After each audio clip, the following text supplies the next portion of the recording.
Une personne me demandait qu'est-ce que tu penses des bébés lotus, le bébé qui reste attaché après son placenta une fois qu'il est né. Il y a des parents qui font ça, c'est-à-dire qu'on ne coupe pas le cordon ombilical. Première chose, si vous décidez de prélever le sang de cordon, vous ne pouvez pas faire ça parce qu'il faut clamper le cordon et le couper pour pouvoir prélever le sang. Sinon, vous allez être en train de prélever sur le bébé. Première chose, ok? Ce qui n'est pas nécessairement quelque chose que tout le monde fait, mais juste pour vous dire. La deuxième chose, c'est que le bébé reste attaché après son placenta et le cordon va sécher de lui-même en dedans de 7 à 10 jours. C'est plus une tradition dans certaines cultures que les gens font ça, mais c'est revenu un petit peu à la mode. J'en ai eu une, honnêtement, en 25 ans de pratique. Pour moi, et je lui avais expliqué le pour et le contre, et c'était son choix, c'est leur décision, leur bébé et leur vie. La première chose, c'est que le placenta, c'est comme de la viande. C'est un tissu biologique. Donc, est-ce que vous laisseriez de la viande sur votre comptoir pendant 7 à 10 jours? Pas sûr, moi non. Et ça devient, à un moment donné, il y a une odeur qui se dégage parce qu'il y a des bactéries qui peuvent se développer. Le problème, c'est que les bactéries dans le placenta sont reliées par le cordon au bébé. Donc, vous exposez votre bébé à une infection possible en faisant ça. C'est le premier bémol.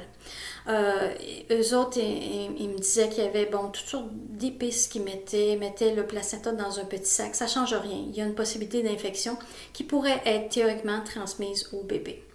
L'autre chose aussi, pratiquement, quand la maman veut allaiter, il faut qu'elle place le bébé, mais elle transporte le placenta aussi, qu'elle place sur le bébé. Donc, c'est encombrant.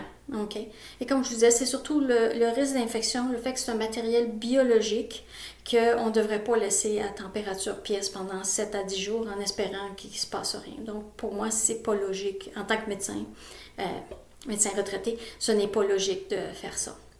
Ça revient aussi aux capsules de placenta. Il y en a qui font ça. Je sais que c'est un marché lucratif, on va le dire. Encore là, ils prennent le placenta, mais vous l'envoyez une fois qu'il a été 24, 48, 72 heures sur le comptoir. Et là, la personne fait des capsules en mettant ça en poudre et tout ça et vous vend ça à un prix très cher. Ce serait pour vous aider à récupérer, aider la maman à récupérer. À ce moment-là, vous pouvez prendre des comprimés, des suppléments de fer. Il y a du fer de plantes comme le Floradix ou là, je ne veux pas nommer trop de marques de commerce.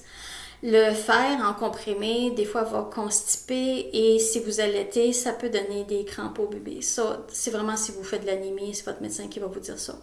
Donc, encore là, les capsules de placenta, j'ai le même problème avec ça, c'est que c'est un matériel biologique qui est resté sur le comptoir 24, 48, 72 heures parce que quand vous accouchez, la madame, elle ne vient pas chercher tout de suite votre placenta et des fois, il peut être réfrigéré, mais j'ai vu des chariots de placenta, c'est des bocals avec le placenta dedans, qui restaient dans le corridor pendant des heures et parfois même quasiment des jours.